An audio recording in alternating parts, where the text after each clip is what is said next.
Hello, I'm Rosie and this is my May TBR. Like the last few months, I've given myself a theme of books to read in May, and given that this is the month of essentially of spring and I guess change in a way, I've decided that the theme of this month is to read something different.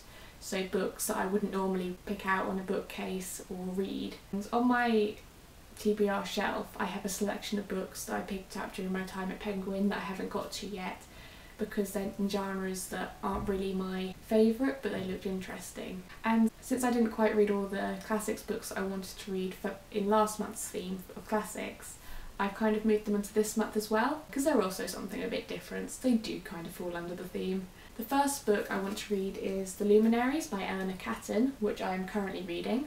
This is about a group of men who come together to solve a series of crimes that all happened on the same night. Essentially, a man died, a prostitute appeared to have attempted suicide, and a wealthy man disappears. So far it's really interesting and I'm enjoying it, and I haven't quite worked out the solution yet, which makes it even more interesting to read. And it is quite long, so it will take me a while. I'm hoping that'd be quite nice to have something familiar to go back to after a day of revision. I then have the three, I guess, chiclety type of books that I picked up from Penguin, and the first of these is The Unfinished Symphony of You and Me.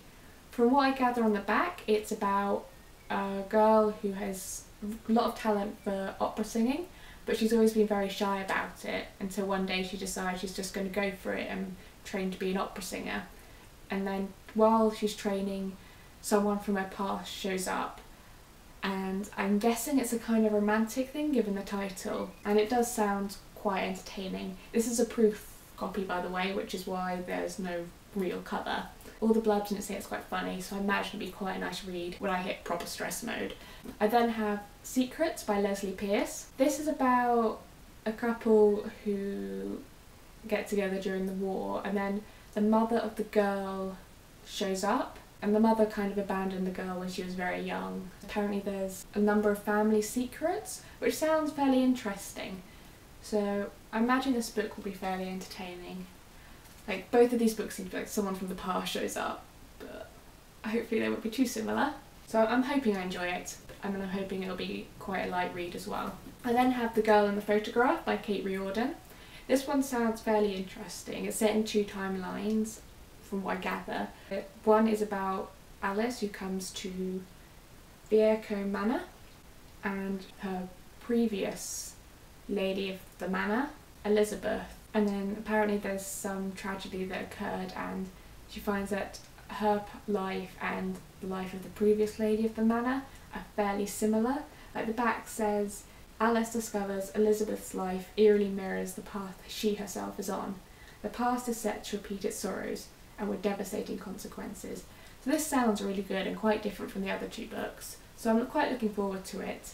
I then have three classics that I didn't get to last month. First of these is Dantes' The Divine Comedy. I started reading this, but because it's written in verse in quite a difficult language, it's very hard to get into, especially since I don't really know the story that well. There's a lot of name dropping and references to events that happened back when Dante was alive, so I don't really know that much about Italian history, which I wish I did, but I think it is proving difficult to read. I really want to finish it and get to the end because I don't like leaving books unfinished, but this one is a bit of a struggle.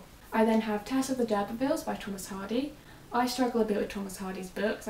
I find him quite a difficult writer to get into. I'm going to see Far From the Madding Crowd, which I'm hoping will inspire me to pick up Tess of the Durbervilles and read it, because apparently this book is really good and I want to get in on that. I'm hoping I'll start reading it and start really enjoying it. Lastly, I have Memoirs of a Geisha by Arthur Golden. I've been wanting to read this for a long time, and I'm disappointed I didn't get to it last month. But I am slightly worried I'll start reading it and find out it wasn't as good as I thought it would be, especially since I want to watch the film as well. But I think I may wait till after exams to read this, as it's something that I want to actually sit down and get invested into, in case it is quite a difficult book to read, because I know nothing about it. I'm really looking forward to reading this one. So let me know if you've read any of those books and what you think of them, especially for the three ones I got from Penguin, because I know nothing about that genre really, and I'm looking forward to hearing your opinions and what you thought of them and which ones I should get to first. That's it from me. I'll see you next time. Goodbye.